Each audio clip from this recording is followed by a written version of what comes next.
Hey guys, in this video we're going to take a look at how you can allow or don't allow cellular data changes on the iPhone 14 series. First, let's go back to the home screen by swiping up at the bottom of the screen. And on the home screen, tap on Settings. In Settings, now we go down and tap on Screen Time.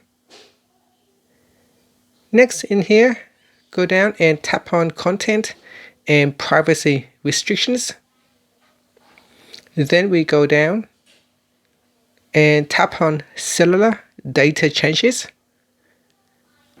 On the next screen, tap on the Screen Time passcode. Then you can select Allow or Don't Allow making changes to cellular data. And that's it. After that, you can tap on the back key to go back to Settings, or you can swipe up to go directly back to the home screen. And that's it. Thank you for watching this video. Please subscribe to my channel for more videos.